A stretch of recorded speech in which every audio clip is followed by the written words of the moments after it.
3 days before my sister's wedding, I learned I had been erased with a text message so clean, so casual, it felt almost elegant.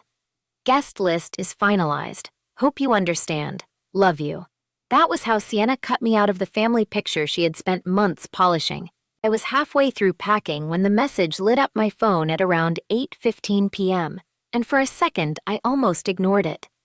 Owen and I were flying out the next morning, and my bedroom floor was scattered with sandals, swimsuits, charger cords, and the blue linen dress I'd been saving for our first dinner by the ocean. I thought it was a flight alert or some last-minute client email from the agency, one more thing demanding a piece of me before I finally let myself disappear for a few days. But then I saw Sienna's name and opened it without thinking, and by the time I reached the words, "Hope you understand," something inside me had already gone cold. I read it again, slower this time, waiting for the rest of it to appear, for some context or apology or even a poorly delivered joke to soften the blow, but there was nothing else. No explanation, no call, no hesitation. Just a neat little sentence informing me that I, her only sister, had been edited out of the room. I stood there with one hand still gripping the zipper of my suitcase, listening to the hum of the air conditioner and the faint sound of Owen moving around in the living room, and I felt the old ache rise in me, not sharp and new but familiar, like reopening a scar I had spent years pretending had healed. I opened Instagram almost against my own will and found her story posted less than an hour earlier, a photo of a whiteboard covered in rose gold marker and little pastel flowers sketched around the edges. Guest list finalized, so grateful for everyone sharing our day, it said, and beneath it was column after column of names. I zoomed in, scanned once, then again, slower, my eyes moving over college friends, second cousins, old sorority sisters, distant family friends, plus ones of people Sienna barely remembered. There were more than 150 guests on that list. Mine wasn't there. That was the moment disbelief gave way to something quieter and more dangerous. It wasn't only that she had done it. It was how easily she had done it, how efficiently, as though cutting me required no more emotion than moving a centerpiece 2 inches to the left. I called my mother immediately, because some part of me still believed there had to be a mistake, some hidden reason that would make the cruelty feel less intentional. Celeste answered on the second ring with that bright, polished voice she used whenever she wanted to smooth reality into something more convenient. When I told her what Sienna had done, there was a pause so brief most people would have missed it. But I knew my mother well enough to hear the truth in silence. "Don't take it personally, sweetheart," she said at last, light and airy, as though she were discussing a seating chart. She said at last, light and airy, as though she were discussing a seating chart and not my place in the family. Weddings are stressful. They had to make tough choices. I stared at the wall while her words settled over me like dust. Tough choices? I said. She invited people she hasn't spoken to in years. I helped her move across the country twice. I loaned her money. I sat on the bathroom floor with her during panic attacks. I paid the deposit on that venue when her credit card was maxed out, and she couldn't even call me before crossing my name off the list. My mother exhaled the way she always did when I refused to play my assigned role. "Camille, please don't make this about you. It's her day, her day."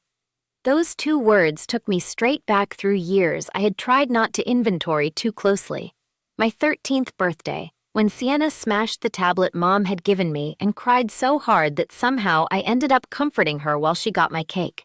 High school, when she took my car without asking, wrecked it, and Richard blamed me for leaving the keys out. College, when I got into the school I wanted and stayed closer to home instead because the family was going through a lot and nobody stopped me from sacrificing the future I had imagined for myself. I had always been the strong one, the understanding one, the one expected to absorb disappointment with grace so nobody else had to feel uncomfortable.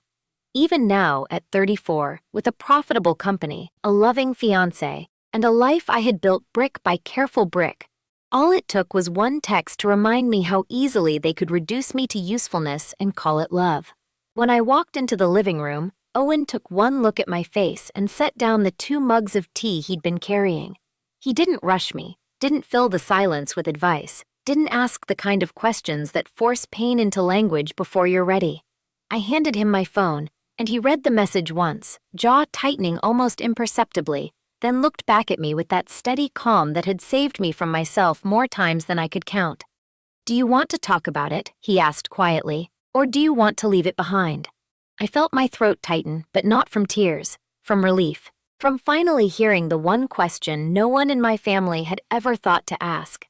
I looked at the open suitcase waiting in the bedroom, at the passports on the console table, at the life that was already asking me to choose it, and I said, "I want to leave it behind." The next morning at 7 a.m., Austin's airport was just beginning to wake up, the soft murmur of rolling suitcases echoing across polished floors as travelers shuffled toward security lines with coffee cups and tired smiles. Owen held my hand while we waited beneath the fluorescent lights, his thumb tracing slow circles over my knuckles, grounding me in the present every time my thoughts tried to wander back toward the message that had changed everything the night before. I hadn't told anyone where we were going, and the silence felt strangely powerful. There were no dramatic goodbye calls, no long explanations, no final confrontation with my mother or Sienna. I had simply turned off my phone before we left the apartment, deleted the calendar reminder that said Sienna's wedding, 4 p.m., and stepped into a life that, for once, did not require my attendance to keep everyone else comfortable. The flight from Austin to Bridgetown lasted just over 5 hours, but somewhere above the clouds it felt like time itself had loosened its grip. I spent most of the journey staring out the window, watching the earth shrink into abstract shapes beneath us while Owen flipped through a travel magazine beside me, pointing occasionally at beaches or restaurants he wanted to try. He spoke lightly, casually, the way you do when you're careful not to press on a bruise you know is still tender, and I loved him for that restraint. At one point, the flight attendant set a small plastic cup of pineapple juice on my tray table and smiled warmly, as though she had no idea she had just handed me the first taste of a freedom I didn't yet understand. As the plane drifted above a blanket of white clouds, my mind wandered backward through memories I had avoided for years. I remembered being 8 years old and standing alone at the front of my elementary school auditorium during career day with a poster about marine biology, scanning the crowd of parents and teachers for Celeste's face, even though she had already told me she had a meeting. I remembered wiring money to Sienna in my 20s because she'd lost another job and Mom insisted she needed help getting back on her feet. I remembered dozens of small, quiet moments where I had told myself the same lie. If I just keep being dependable, they'll eventually see me. When we landed in Barbados just after 2 p.m., the heat wrapped around me like a warm tide the moment we stepped off the plane. The air smelled faintly of salt and tropical flowers, and the sunlight felt softer than the sharp glare I was used to back home. A driver waited outside the small airport holding a sign with our names, greeting us with a wide grin and 2 chilled bottles of water before guiding us into a sleek black SUV that smelled faintly of citrus. As we drove along the coastal road toward St. James, colorful houses passed by the window in flashes of turquoise, coral, and yellow, while children kicked a soccer ball through dusty streets and palm trees bent lazily toward the ocean breeze. Every few minutes, the sea would appear between buildings like a secret waiting to be revealed, and I found myself rolling down the window just to feel the wind tug through my hair. Something about the island's rhythm made it impossible to rush. Time seemed to stretch out here, slow and deliberate, as though the entire place had agreed that urgency was optional. The resort itself looked like something out of a travel magazine, all white stone arches and open-air walkways shaded by tall palms that rustled gently in the breeze. Owen checked us in at the marble counter while I wandered toward the infinity pool, drawn by the sight of the ocean stretching endlessly beyond its edge. The water shimmered in layers of blue that shifted from pale turquoise near the shore to deep sapphire farther out, and pelicans dove into the waves with quiet precision. When we were finally escorted to our suite on the top floor, the doors opened onto a room flooded with golden light from floor-to-ceiling windows facing the beach. The balcony held 2 lounge chairs and a small table where a welcome basket of tropical fruit waited beside a handwritten card. I didn't bother reading it right away. Instead, I pushed open the glass doors, stepped barefoot onto the warm tile, and let the view swallow the last pieces of tension I had carried with me from Texas. That evening, we ordered dinner to the balcony, grilled snapper, coconut bread, and slices of pineapple so sweet they tasted almost unreal. Owen raised his glass of rum and lime and said with a small grin, "To doing absolutely nothing on purpose."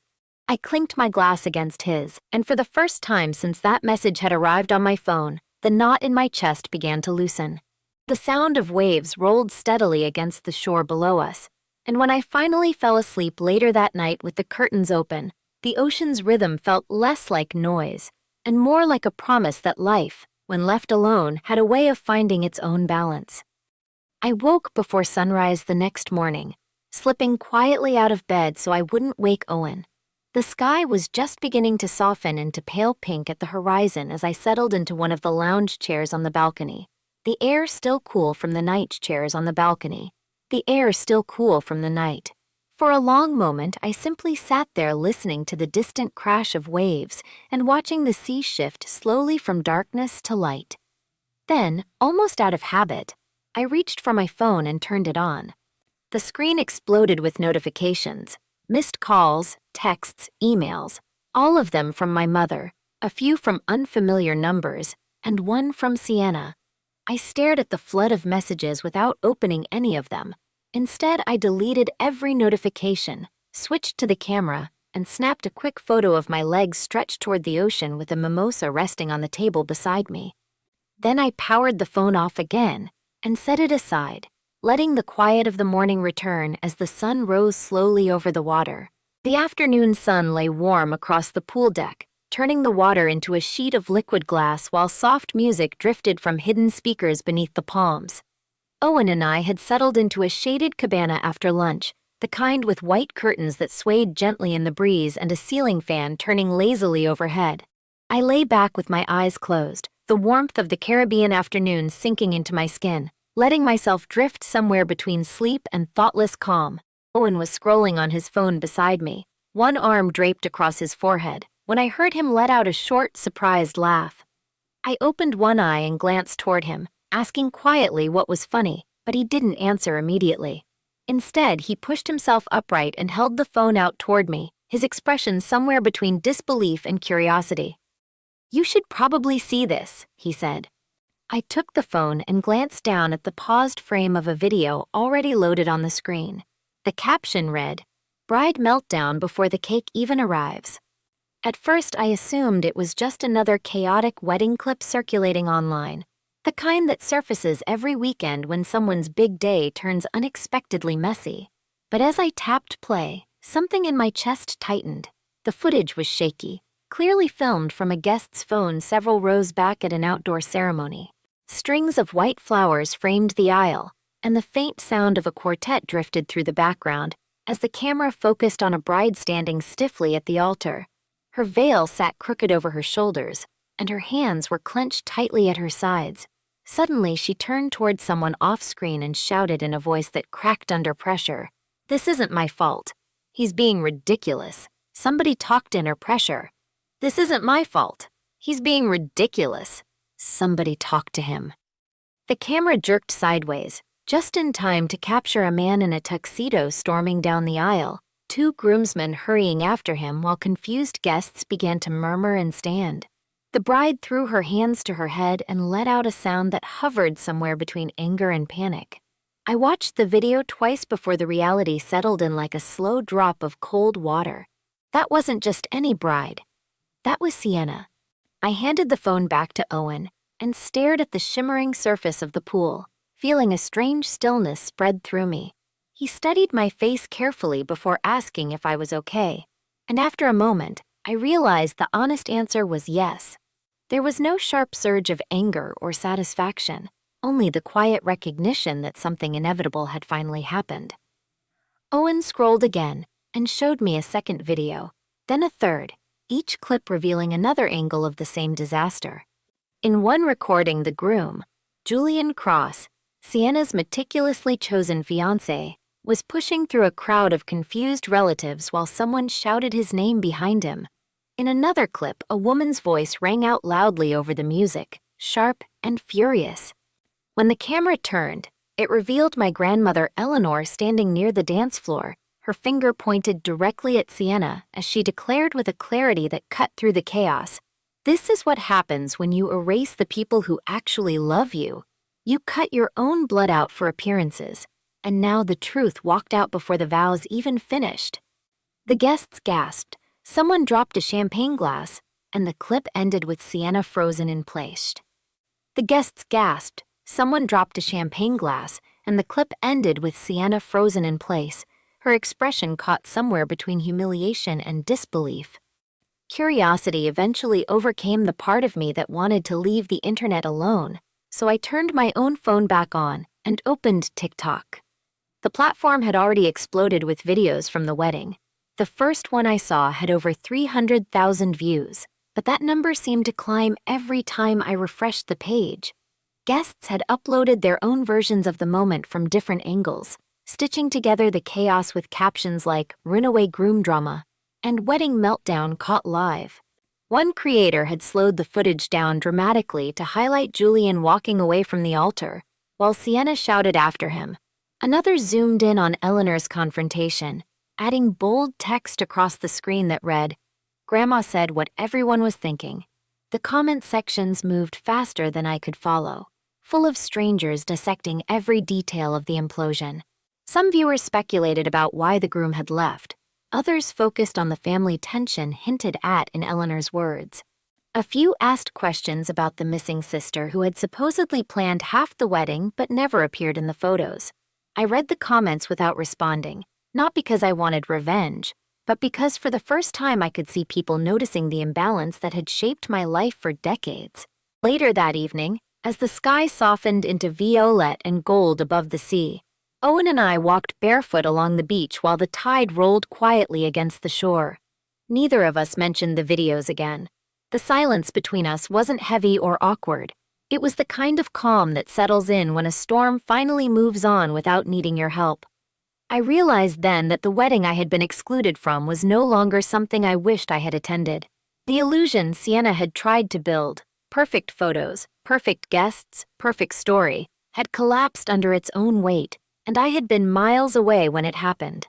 Somewhere back in Texas, relatives were probably arguing over blame while reporters and social media commentators dissected every second of the meltdown. But on that beach, with the horizon glowing faintly under the setting sun, none of it felt urgent anymore. The next morning began with the soft chime of notifications echoing across the quiet room. Owen stepped out of the outdoor shower with a towel wrapped around his waist and tossed his phone onto the bed beside me. "You're trending," he said gently. I frowned, picking up the device to see what he meant. "You're trending," he said gently. I frowned, picking up the device to see what he meant. The screen opened onto another video, this one filmed by a stylist named Brielle Rhodes who had apparently been working at the wedding. Sitting in a storage room filled with garment racks, Brielle leaned toward the camera with a conspiratorial smile and whispered, "So I just styled a wedding where the groom walked out mid-reception. Not exaggerating. He literally said he'd rather leave now than lie forever." The clip cut to a new angle of Julian pushing through a crowd while Sienna shouted after him, mascara streaking down her cheeks. Then Brielle's voice returned, mascara streaking down her cheeks. Then Brielle's voice returned, softer this time. "And here's the wild part," she said. Apparently the sister who planned half this wedding wasn't even invited. I set the phone down slowly and looked out the window at the calm ocean stretching beyond the balcony. For years my family had controlled the narrative of who I was within their world. Now the story had escaped them, carried into the open by 100 strangers with cameras and Wi-Fi. The following days passed in a rhythm that felt almost unreal, as though the island had quietly agreed to hold the chaos of the outside world at a distance. Owen and I spent our mornings swimming through coral gardens or drifting on paddleboards across the glassy water of the cove, while the resort behind us shrank into a distant blur of white rooftops, and paddleboards across the glassy water of the cove, while the resort behind us shrank into a distant blur of white rooftops and palm trees. By the time we returned to the bungalow each afternoon, the internet had usually erupted again with new fragments of the wedding's collapse. Videos had climbed from hundreds of thousands of views into the millions, stitched together into commentary threads and reaction compilations by creators who seemed fascinated by the implosion of a family drama they had only glimpsed through phone screens. One evening, Owen checked his phone while we rinsed salt water from our shoulders under the outdoor shower, then looked up with an expression halfway between amusement and disbelief. 10 million views, he said quietly, turning the screen toward me. A hashtag labeled Heart Wedding Meltdown sat at the top of TikTok's trending page, surrounded by endless variations of the same footage. Julian walking out, Sienna shouting, Eleanor's sharp voice cutting through the reception crowd. When I finally turned my own phone on again, the notifications flooded the screen faster than I could swipe them away. Most of the messages came from my mother. Celeste had sent dozens of texts within the span of 2 days, the tone shifting from anxious to pleading to irritated. Your sister needs you right now, one message read. People are saying awful things online, said another. A third simply asked, People are saying awful things online, said another. A third simply asked, Can you please call me? The urgency wasn't about me. It was about the damage control they suddenly needed me to perform. I scrolled through the messages for several minutes before quietly blocking the number. Owen watched me from the patio chair while the sun sank slowly toward the horizon, turning the sky into a wash of coral and lavender. When I told him what I had done, he nodded once and said, You're allowed to protect your peace. The simplicity of that sentence settled inside me like a stone finding its place at the bottom of clear water. News outlets soon began to notice the viral chaos spreading across social media. One morning, I walked into the living room to find my face paused on the corner of a television screen as a morning news segment dissected the online spectacle. The banner beneath the footage read, Wedding Meltdown Sparks Family Debate, while the anchors discussed the strange cultural fascination with perfect family images collapsing in real time. They played short clips of the ceremony, the groom's exit, the arguments captured by guests' cameras, and finally, a snippet of my Instagram photo taken from the balcony overlooking the ocean. The caption I had written in a moment of quiet honesty now appeared beneath my name as though it were some deliberate statement to the world. I stood frozen for a moment, holding a piece of papaya in midair while the segment continued. Owen reached for the remote and lowered the volume before turning toward me with a careful look. You okay? It wasn't pride or embarrassment I felt in that moment. It was clarity. For years, my family had built an image of unity so polished that no one questioned it. Now that image had cracked open in front of millions of strangers, and the truth spilling out was impossible to control. Emails soon began filling my inbox, interview requests, podcast invitations, even brands suggesting collaborations based on the sudden attention. Most of them felt opportunistic, as though my pain had become a trending topic to package and sell. But one message stood apart from the rest. A journalist named Harper Sloan wrote with a tone that felt measured and respectful, explaining that she covered cultural stories about family expectations and personal boundaries. She said she would be honored to hear my perspective if I ever felt ready to share it, but there was no pressure. I read her message several times before closing my laptop without replying. The ocean outside the balcony seemed more important than any headline. I wasn't ready to turn my story into content yet. Later that evening, Owen showed me another development. Sienna had released a public statement through a publicist. The article headline read, Bride responds to viral wedding disaster, and beneath it was a carefully crafted quote attributed to her. I trusted the wrong people, she said. Some energy in the room was hostile, and I felt sabotaged on what was meant to be the happiest day of my life. She didn't mention me directly, she said. Some energy in the room was hostile, and I felt sabotaged on what was meant to be the happiest day of my life. She didn't mention me directly, but the implication hung between the lines like a shadow. I read the statement once, then handed the phone back without commenting. Owen watched my face closely before asking whether it bothered me. After a moment, I opened Instagram, selected a simple photo he had taken of me 2 mornings earlier, my hair still damp from the ocean, my expression unfiltered and calm, and wrote a single sentence beneath it. I was uninvited. Now I'm uninterested. I posted it without hashtags or explanations and set the phone down again. By sunrise the next morning, the photo had been shared hundreds of thousands of times, but I didn't check the numbers. I spent the morning snorkeling through clear water where sea turtles drifted lazily between coral formations, and the world felt small again in the best possible way. A few days later, just as the sun dipped toward the horizon and painted the sea in streaks of gold, my phone rang with a name I hadn't seen in a long time. Eleanor Hart, my grandmother, rarely called anyone unless something important needed to be said. I answered cautiously, hearing the faint rasp in her voice that came with age but never dulled her sharpness. She spoke slowly, hearing the faint rasp in her voice that came with age but never dulled her sharpness. She spoke slowly, choosing each word with care. "Camille, there's something you should know," she began. What followed felt less like news and more like the final piece of a puzzle I hadn't realized I was solving. She explained that my grandfather Walter had changed his will before he died, leaving the majority of his estate, properties, investments, even the Monterey house everyone assumed belonged to Celeste, to me. The signed document had been quietly ignored after his passing, replaced with an older version that suited the rest of the family far better. Eleanor admitted she had remained silent for years because she didn't want to fracture the family far better. Eleanor admitted she had remained silent for years because she didn't want to fracture the family further, but seeing the truth spill into public view had finally pushed her to act. An attorney named Naomi Bell was preparing to file the paperwork necessary to reinstate the correct will. When I ended the call, Owen sat beside me on the balcony while the waves rolled gently against the shore. I told him everything Eleanor had revealed, expecting anger to rise in me at the years of manipulation that had hidden the truth. Instead, I felt a strange calm. The inheritance itself didn't matter nearly as much as the realization that the imbalance in my family ran deeper than I had ever allowed myself to admit. Owen squeezed my hand quietly before saying, "Sometimes clarity is the real victory." I looked out over the endless water, realizing he was right. For the first time in years, nothing about my life depended on what my family chose to say or believe.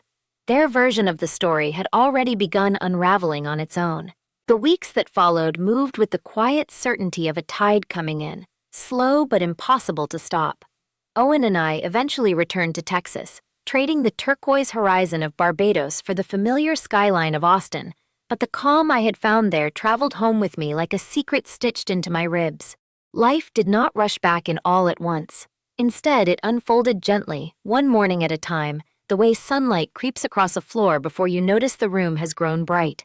I spent long hours walking along Lady Bird Lake while the city stretched awake around me, sneakers crunching softly against gravel paths as birds cut through the cool morning air. For the first time in years, I wasn't waiting for my phone to ring or checking my email for signs that someone needed something from me. The silence that once would have felt like rejection now felt like space, and in that space I began writing again. At first the words arrived cautiously, like strangers unsure whether they were welcome. I opened a blank document on my laptop one quiet morning at 6 a.m. and simply began telling the story as honestly as I could remember it. Not the viral version the internet had turned into entertainment, but the quiet truths hidden beneath it.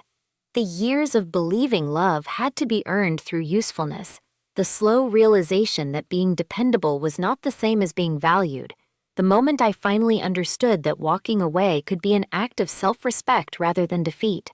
Those pages eventually became the foundation of something larger than I had planned. Harper Sloan reached out again with an invitation to speak at a small TEDx event in Santa Barbara about boundaries and the courage it takes to say no without apology. For days I hesitated, unsure whether I wanted to step back into the spotlight that had formed around my family's collapse.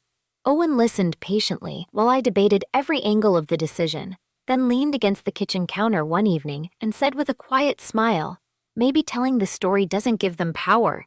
Maybe telling the story doesn't give them power. Maybe it takes it back." The simplicity of that thought settled into me like a steady breath, and I accepted the invitation. Standing on the red circle beneath the bright stage lights a month later felt strangely peaceful rather than terrifying.